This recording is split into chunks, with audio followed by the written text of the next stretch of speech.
Welcome, everybody, to GC 365, day 125. What an accomplishment.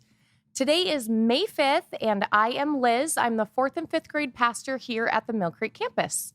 And I'm Debbie Martin, and I work with kids at the Creek with the Tiny Twos. Yes, and I asked Debbie to be with me today because she is one of my dear friend and neighbor's mother-in-law. And the very first day that I met Debbie was the first day I was moving into my house when we moved to Washington. And I was telling her what I did when I lived in North Dakota and how I was part of the Kids Pursuit program, which is our sister church. And I've never seen somebody so excited for me to be a Christian. She was just so excited. And so we've had many conversations, and the wisdom and knowledge that this woman has is amazing. Oh, you're so sweet. thank you for joining me. Thank you. I was quite pleased that my daughter-in-law got a wonderful Christian woman living next door to her. So I know. It was definitely exciting. Wonderful. God orchestrated all of that. Yes, how often does that happen? Okay, so Judges 21. We are reading, I'm titling this, A Missing Tribe and Virgin Wives. So we read in here that the Israelites felt sorry for the tribe of Benjamin. So the tribe of Benjamin was attacked, and they lost 25,000 of their men. And they did not have enough wives for them. And at this point in time, the tribe of Jabesh-Gilead was missing. So they were sent to attack them to find wives for themselves. Well, they only found 400 wives. It may sound like a lot, but it still wasn't enough to marry every man to grow their tribe to be bigger. And the elders really didn't know what to do, so they came up with a plan. Their plan was to send all of the men of Benjamin to the festival of the Lord to hide in the vineyards. And when the virgins came out to do their dance, they were to rush out of the vineyards and snatch up a wife and haul them back home. Yeah. That is crazy. Yeah. This really stood out to me because I want to know, did the women kick and scream? What did everybody at the festival do when they saw all these men run out from the vineyards and snatch up these women and take off? They were condoning kidnapping, but I guess that was their culture back then. I would love to see what happened during that. What are your thoughts? Well, I wonder, what did the men do? What did the women do? Yes. I'm thinking, if that was my daughter being stolen, I mean, and then what are these women thinking about being hauled off with these men? Yeah. Oh, I know. Scary. There's a lot of things in the Old Testament that I just can't wrap my mind around. God had a plan, and we don't get that. Yeah. Ruth, we're starting the book of Ruth, and I know that Naomi is one of Debbie's favorite women in the Bible. And so we're reading that Elimelech and Naomi decide to move to Moab. And shortly after they move with their two sons, Elimelech dies. Well, her two sons decided to marry women from Moab. And fast forward 10 years, both of her sons died. So she was left with no husband, no boys, as well as the wives were all widows as well. So Naomi decides that she was going to go back to Judah, where she lived before, and both of the daughters at the very beginning were like, we are coming with you.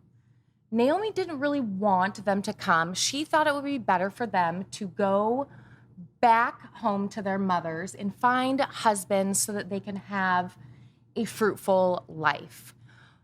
Well, Naomi continued to tell them reasons why they shouldn't stay. Well, Orpah decided to give Naomi a kiss on the cheek. They hugged, they cried, and she went back home. But Ruth did not.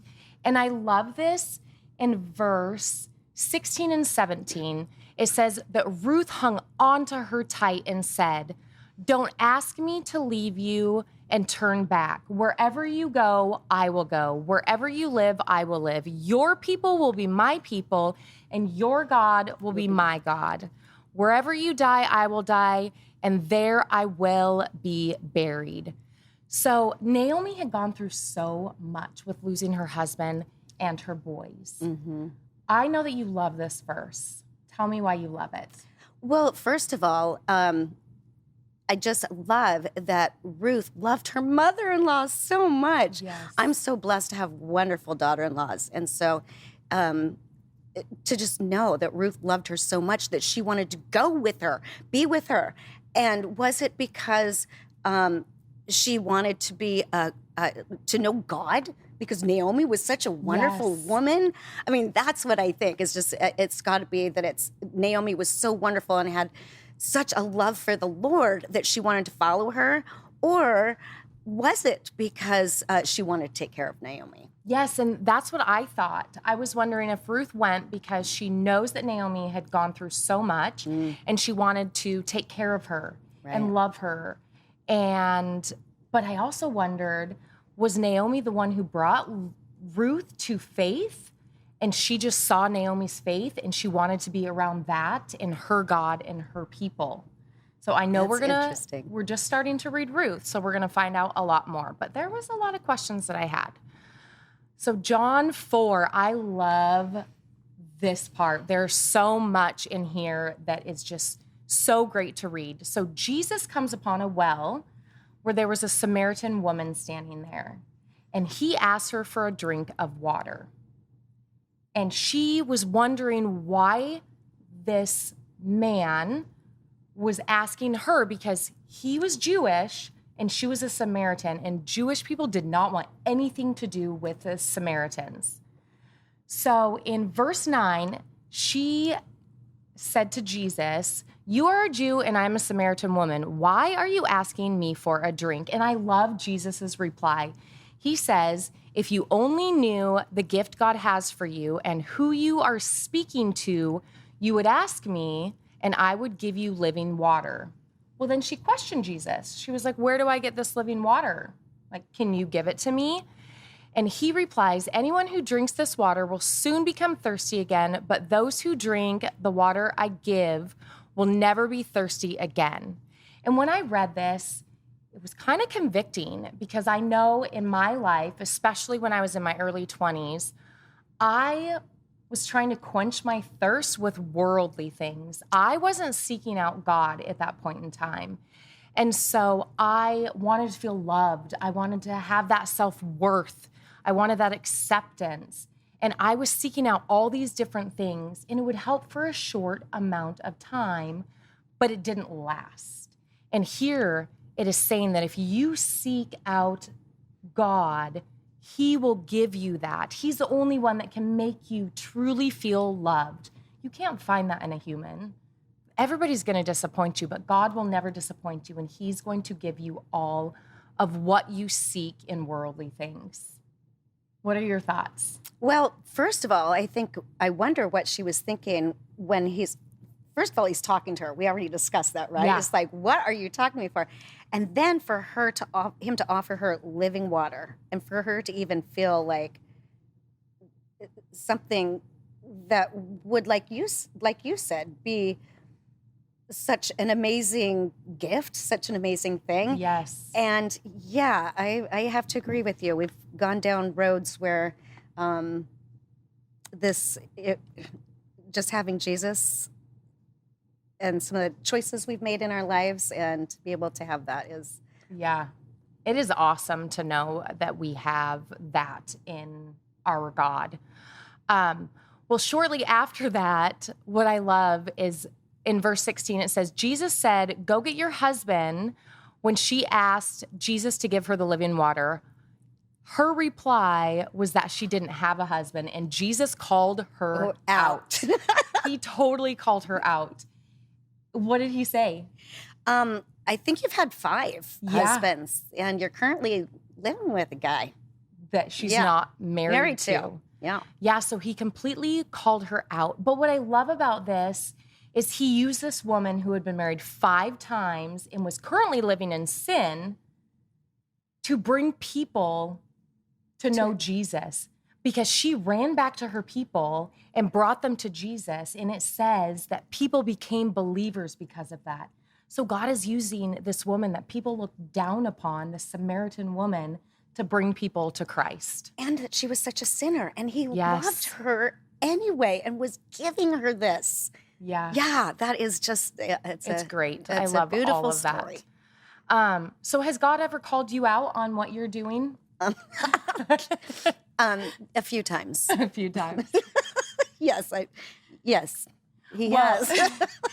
Well, going back to what I was saying, when I was in my early 20s, I was watching this movie called Bruce Almighty. Yeah. And it's Morgan Freeman as God and Jim Carrey. And there was this point in the movie that I was watching, and I just felt this overwhelming feeling come across me. Like, Liz, you should not be hanging out with these people. You should not be doing these things. And it was that point in time through Bruce Almighty that I asked Jesus back into my heart, and I found a church, and I started going to church, and I have never looked back. So Jesus can use a woman like the Samaritan woman, or he can use a movie. He's going to use whatever, because he's always seeking you, and he's wanting you to seek him. So that was kind of convicting for me at that point in time. Yeah, that is amazing. That story with Jim Carrey. I know, right? But God, does amazing things. Yes, he does. If Jim Carrey only knew. Right. Okay, now Psalms 105. Verse 4 really stood out to me because it says, search for the Lord and for his strength. Continuously seek him. And that is the key word. Because how many times do we not continuously seek him? I know we all seek him when we're going through hard times, when we're sad, when we need help, we talk to God. But what about in those good times? So this is just a great reminder to continuously seek him out always. Mm-hmm. And you know what? I just thought of when things are good, I thank God all the time for but that has to do with going through hard times, right? And you're like, God, I thank you so much for my hot water tank. I'm just so happy I've got hot water. Life is good. Things are fine. But to thank him for every little thing. Thank you for the food I have. But yes, and I have just started, I struggle with getting out of bed and remembering to say, to talk to God. And it's just like sometimes I really need my coffee really bad. And so usually since I've got my coffee and then I'm like, okay, all right, good morning. Okay, thank you, Jesus. But I've started using my phone that when it says good morning, and I can hit dismiss to move on. I'm like, okay, immediately good morning, God. And there I go. So I've found a new way. And that's a great way to start that habit. Yes. Yeah, and you mentioned something. What do you have hanging on your fridge? Actually, it's in my mirror, my bathroom mirror. Okay. Yeah, it says, God, what can I do for you today? And so every day I leave with, I'm going to do something nice. Do something good. Just God, use me in a way that I can encourage someone or whatever. Yeah, and so that really is awesome. So you're thinking out of the box on different ways to continuously seek out the Lord. Yeah. Yeah. Yes. That is awesome. I might steal some of your ideas. Thank you. All right. Well, thank you guys so much for joining us, and we will see you next time.